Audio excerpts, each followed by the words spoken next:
శ్రీమాత్రే నమ. జయ గురు దత్తాత్రేయ నమ. ప్రధానంగా మిథున రాశి వారికి జనవరి 25 నుంచి జనవరి 31 మధ్యలో జరగబోయే వారఫలాలు పరిశీలించినప్పుడు ఈ ఒక్క వారం మిథున రాశి వారు ఏదైనా ముఖ్యమైనటువంటి కార్యక్రమాలు, ఇంపార్టెంట్గా ఉన్నటువంటి ఏదైనా స్థిరాస్తి ఒప్పందాలు కానీ, వివాహ ఒప్పందాలు కానీ, ఉద్యోగ సంబంధించిన విషయాల్లో చాలా వరకు వాయిదా వేసుకుంటేనే ఉత్తమంగా కనబడుతూ ఉంటుంది. ప్రధానంగా 4 గ్రహాలు అష్టమ స్థానంలో ఉండడం వల్ల జాతకుడికి ఎక్కువ ఏదో ఒక వార్త కలవర పెడుతూ ఉంటుంది. జాతకుడు చేయనటువంటి ప్రయత్నాలు చాలా వృధాగా టైం వేస్ట్ కార్యక్రమాలాగా నడుస్తుంటాయి. ఏదైనా నష్టం కలిగే అవకాశాలు కూడా ఉంటుంటాయి. అందువల్ల ఏంటంటే ఈ వారం ఒక ప్రయాణానికి వెళ్తున్నా, ఒక వ్యవహారంలో సెటిల్మెంట్ కోసం కూర్చున్నా కూడా జాగ్రత్తగా వ్యవహరించడం మంచిది. సాధ్యమైనంత వరకు కార్యక్రమాలని, పనుల్ని పోస్ట్పోన్మెంట్ చేసుకునే విధంగా ప్రయత్నం చేస్తే మంచిది. అయితే మిథున రాశి వారికి రాశి యందు గురు సంచారం చాలా వరకు చాలా సమస్యల నుంచి బయటపడవేస్తూ ఉంటుంది. ఎవరో ఒకళ్ళ సమయానికి జాతకుడిని ఆపద్బాంధవుల్లో ఆదుకొని ఆ ప్రయత్నం నుంచి బయటపడవేస్తూ ఉంటారు. అయితే గురువు జీవకారకుడు అవడం వల్ల గురువుకి కూడా ఇప్పుడు ఉన్నటువంటి మకర రాశిలో ఉన్నటువంటి 4 గ్రహాలు కూడా అష్టమ స్థానంలో సంచరిస్తున్నాయన్నమాట. అంటే ఆటోమేటిక్గా గురువుతో ఏ గ్రహం అయినా గురువుకి అష్టమ స్థానంలోకి వచ్చినప్పుడు ఆ గ్రహం యొక్క కారకత్వాలు చాలా వరకు నాశనం అవుతుంటాయి, ఇబ్బంది పడుతూ ఉంటాయి. సో అందువల్ల ఏంటంటే ప్రధానంగా ఇప్పుడు అటు రాశికి అష్టమంలో గ్రహాలు, అటు గురువుకి అష్టమంలో గ్రహాలు ఉండడం వల్ల జాతకుడు ఏ ప్రయత్నం అన్నా కొంతకాలం పాటు వాయిదా వేసుకుంటేనే మంచిది. ప్రధానంగా కుజుడు అష్టమ స్థాన సంచారం వల్ల జాతకుడికి ఎలా ఉండదంటే ఎక్కువ చిన్న పనికి కూడా ఎక్కువ శ్రమ పడడం, అలాగే దగ్గర బంధువులతో, రక్త సంబంధికులతో కొద్దిగా అభిప్రాయ భేదాలు, వాగ్వేదాలు రావడం జరుగుతుంటుంది.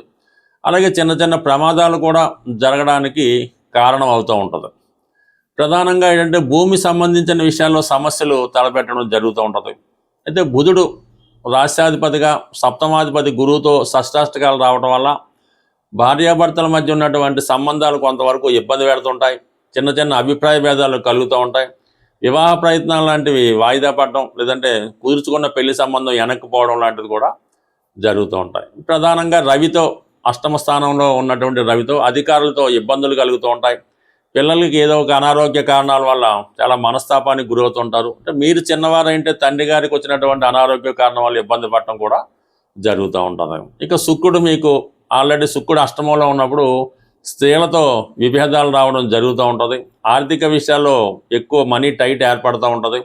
ధన విషయంలో ఏదో ఒకటి వస్తువు కొనాలనే ప్రయత్నం జరుగుతూ ఉంటుంది. అంటే ఒక విలువైన వస్తువు లాంటిది కొనే ప్రయత్నంలో అది కొన్న తర్వాత డ్యామేజ్ అవ్వడం కానీ, సరైనటువంటి డాక్యుమెంట్ లేకపోవడం కానీ, మొత్తం మీద ఏదైనా ఈ సమయంలో మీరు కారు కొనాలనుకున్నా, ఒక ఏసీ కొనాలనుకున్నా, ఒక సోఫా సెట్ కొనాలనుకున్నా, ఏదైనా ఒక విలువైన వస్తువు లగ్జరీ ఐటెం కొనాలన్నా కూడా కొన్ని రోజుల పాటు వాయిదా వేసుకుంటే ఇవన్నీ కూడా నెమ్మదిగా మీకు ఈ ఫిబ్రవరి 3వ తారీఖు నుంచి అన్ని గ్రహాలు కూడా నెమ్మదిగా 9వ స్థానానికి చేరతాయి. కాబట్టి ఇప్పుడు ప్రతికూలంగా ఉన్న విషయాలన్నీ కూడా తర్వాత వచ్చే రోజుల్లో మీకు అనుకూలంగా మారుతాయి. కాబట్టి కొద్దిగా టైం కోసం వెయిట్ చేయండి. తొందరపడడం వల్ల నష్టపోయే అవకాశం ఉంది. ఇక ప్రధాన గ్రహాలైనటువంటి గురువు రాశిలో సంచరిస్తూ తన సొంత నక్షత్రమైనటువంటి పునర్వసు మీదకి మారడం వల్ల సప్తమ దశమ భావ ఫలితాలు మీకు అనుకూలంగా మారడం జరుగుతూ ఉంటుంది. అంటే గురువు మరింత బలవంతుడు అవటం వల్ల అటు వృత్తిపరమైన ప్రయత్నాల్లో మార్పులు ఏమైనా చేయాలన్నా, అలాగే వివాహ జీవితంలో ఏదైనా రాజీకి రాగాలన్నా, పెళ్లి సంబంధాలు కూర్చుకోవడంలో గతంలో మిస్ అయినటువంటి తిరిగి ప్రయత్నం చేయడం వల్ల కూడా కొంతవరకు సఫలీకృతం అయ్యే అవకాశం ఉంది. శని భగవానుడు కూడా దశమ స్థానంలోకి రావడం వల్ల మరి ఎదగే వృత్తిపరంగా మీకు కొంత మార్పుకి చేసే ప్రయత్నాలు ఫలిస్తాయి. అయితే సోమవారం, మంగళవారం చాలా వరకు ఆర్థిక పరంగా చాలా అనుకూలంగా ఉంటుంది. కుటుంబ సభ్యులతో సహకారం అది ఏర్పడడం జరుగుతూ ఉంటుంది. కాబట్టి ఏదైనా కొన్ని ఇంపార్టెంట్ విషయాలు, ధనానికి సంబంధించినవి, కుటుంబ విషయాలకు సంబంధించినవి సోమవారం, మంగళవారం సెటిల్ చేసుకోవడం మంచిది. బట్ ఏదైనా ప్రధాన విషయాలు మాత్రం వాయిదా వేసుకొని నెక్స్ట్ వీక్ నుంచి స్టార్ట్ చేసుకుంటే బాగుంటుంది. ఏదైనా మిథున రాశి వారు ఈ వారం అంతా కూడా కొంత శ్రద్ధతో వ్యవహరించవలసి ఉంటుంది. సాధారణంగా ఈ వారఫలాలు ఫాలో అవుతున్నవారు, పరిశీలిస్తున్న వారికి చాలామందికి ఒక సందేహం అన్నది రావడం జరుగుతుంది. మీరు చెప్పినవన్నీ నిజంగా జరుగుతాయా, లేదా కాలక్షేపాన్ని చెప్తున్నారా, మీకు నిజంగా పాండిత్యం ఉందా, ఇలాంటి అనేక సందేహాలు ఈ ప్రేక్షకులకి రావడం జరుగుతుంది. ఏదైనా గ్రహాల స్థితి ఆధారంగా ఈ ఫలితాలు చెప్పడం జరుగుతుంటుంది. అయితే అవకాశం ఉందా లేదా అన్నది వారు పుట్టినప్పుడు ఉన్నటువంటి జన్మ జాతకం బట్టి ఉండడం జరుగుతూ ఉంటుంది.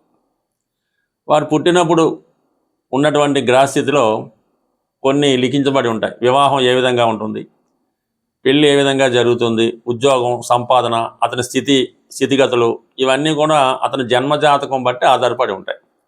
అవి మరి ఎప్పుడు జరుగుతాయి అన్నప్పుడు, అంటే ఒక జాతకం పుట్టినప్పుడు పెళ్ళి ఉంటుంది. అంటే పెళ్ళి ఎప్పుడు జరుగుద్ది అని తెలుసుకోవాలంటే జాతకుడు పుట్టినప్పుడు ఉన్నటువంటి దశలు, ఏ దశలు జరుగుతుంటాయి కదా, రవి దశ, చంద్రుడు, కుజుడు, రాహు నడుస్తుంటాయి.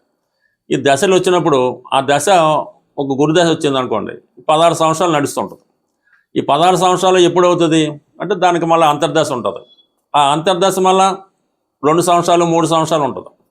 ఈ 3 సంవత్సరాలు ఎప్పుడు జరుగుతున్నప్పుడు అప్పుడు ఈ గోచారం అన్నది మనకి రావడం జరుగుతూ ఉంటుంది అన్నమాట. ఈ గురువు సప్తమ స్థానంలోకి వచ్చినప్పుడు పెళ్ళి అవుతుంది, పంచమంలోకి వచ్చినప్పుడు సంతానం కలుగుతారు. ఇప్పుడు దశ అంతర్దశ సహకరిస్తే ఈ గోచారం కూడా సహకరిస్తూ ఉంటుంది.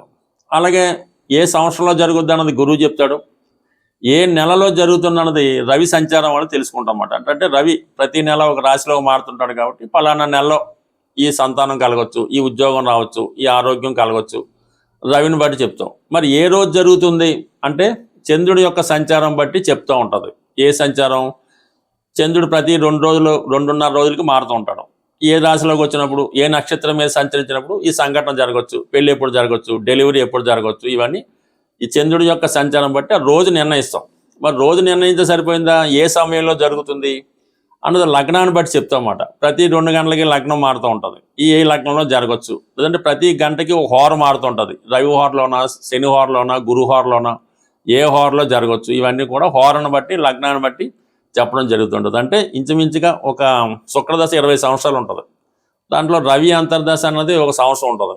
దాంట్లో గురువు, ఈ శని, ఇవన్నీ సూక్ష్మంగా వస్తూ చివరికి ఏ సమయంలో కూడా జరుగుద్ది అన్నది జాతకుడి యొక్క జన్మ వివరాలు కరెక్ట్గా ఉంటే తెలుసుకోవచ్చు. అయితే గోచారం అన్నది ఈ విధంగా సపోర్ట్ చేస్తుంది తప్ప జాతకుడికి ఆ విషయం లేదు. ఆ సంతాన యోగం అన్నది లేనే లేదు.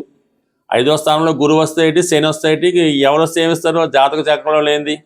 అలాగే ఉద్యోగం, జాతక చక్రంలో ఉద్యోగం ఉంటే ఉద్యోగం వస్తుంది, లేనిది అయితే రాదు. ఇవన్నీ కూడా కేవలం గోచారం అన్నది మీ జన్మ జాతకంలో ఉన్నవి ఎప్పుడు జరుగుతుందని చెప్పడానికి ఉపయోగపడతాయి. అవి ఉంటేనే మీకు జరుగుతాయి, లేనప్పుడు జరిగే అవకాశం అయితే లేదు. అవి ప్రాంతాల వారుగా మనం ఉన్న ప్రాంతాన్ని బట్టి, ఉదాహరణకు అమెరికాలో ఉన్న వాళ్ళకి రాహుదశ యోగిస్తూ ఉంటుంది, బ్రహ్మాండంగా అక్కడ బాగుంటుంది. మన ఇండియాలో భారతదేశంలో ఉన్న వాళ్ళకి, సాంప్రదాయంగా ఉన్న వాళ్ళకి గురుదశ బాగుంటుంది. ఈ విధంగా ప్రాంతాన్ని బట్టి కూడా మారడం జరుగుతుంటుంది. కాబట్టి బట్ ఏదైనా మనం ప్రతి దినచర్య ప్రకారం రోజు దైవ ప్రార్థన చేసుకోవడం, పర్టికులర్గా ఇది మాఘమాసం కాబట్టి ఈ మాఘమాసం అన్నది కృష్ణమూర్తి అంటే విష్ణు భగవానుడికి, కృష్ణుడికి ఇష్టమైనవి కాబట్టి ఈ మాఘమాసంలో వీలైతే ప్రతిరోజు నెలకొకసారి లేదంటే వారంకి ఒకసారి ఏదైనా వెంకటేశ్వర స్వామి టెంపుల్లో, సత్యనారాయణ టెంపుల్లో ఏ టెంపుల్ని దర్శించడం, వీలైతే విష్ణు సహస్రనామం, అంతగా కుదరకపోతే మరి వెంకటేశ్వర స్వామి గోవిందనామాలు ఏదో ఒకటి చేసుకోవడం, కనీసం శనివారం అన్న నియమంగా ఉండడం, ఏదో ఒక పుణ్యనది స్నానం చేయడం, ఏది మీకు వీలు అంటే ఏది, అది సాంప్రదాయంగా పెద్దలు నిర్ణయించే ప్రకారం ఏదో ఒక పుణ్య కార్యక్రమం చేయడం వల్ల మన జాతకంలో ఉన్నటువంటి పాపకర్మలు నశించి కొత్తగా జీవితాన్ని ముందుకెళ్ళడం బాగుంటుంది. ఏదైనా ఒక పూర్వపుణ్యం కూడా మన జాతకంలోనే ఉంటుంది. గత జన్మలో వీడు ఏం చేసాడు అన్నది కూడా అందులో ఉంటుంది. అది మంచిగా ఉంటే ఈ జన్మలో అనుభవిస్తాం. అసలు పూర్వపుణ్యమే లేనప్పుడు ఈ జాతకం ఎలా బాగుంటుంది. ఇవన్నీ కూడా జన్మ జాతకం బట్టి ఆధారపడి ఉంటుంది తప్ప గోచారం అన్నది కేవలం ఆ టైం టేబుల్ లాగా జరుగుతుందా లేదా అన్న చెప్తూ ఉంటుంది. అది మీ జాతకంలో ఉంటేనే జరుగుతుంది కాబట్టి జాగ్రత్తగా గమనించండి. బట్ ఏదైనా ప్రతి నెగిటివ్ని మీరు పాజిటివ్గా మార్చుకోవచ్చు. అది కేవలం మీ వల్ల, మీ సంకల్పం వల్ల మాత్రమే జరుగుతుంది తప్ప ఎవరికో డబ్బులు ఇచ్చి జపాలు చేయించి పూజలు చేయించినా జరగదు, ఉంగరాలు పెట్టుకున్నా జరగదు. ఏం చేసినా కూడా మీ యొక్క వ్యక్తిగత ప్రయత్నం, కఠోరమైనటువంటి దీక్ష, శాస్త్రాల మీద అపారమైన నమ్మకం ఉన్నప్పుడు మాత్రమే మీరు ఎంత చెడు కర్మ మీ జాతకంలో ఉన్న దాన్ని మంచిగా మార్చుకోవచ్చు. ఈవెన్ ఆయుష్ కూడా మీరు మీ చర్యల ద్వారా పెంచుకోవచ్చు, అలాగే మీ చర్యల ద్వారా తగ్గించుకోవచ్చు. ఏదైనా అది మీ చేతుల్లోనే ఉంటుంది తప్ప మీ జీవితాన్ని ఎవడు కూడా మీరు ఎంత ధనం పోసినా కూడా మార్చలేరు. కేవలం దైవ బలంతో మాత్రమే మార్చుకోవడానికి అవకాశం ఉంటుంది. స్వస్తి.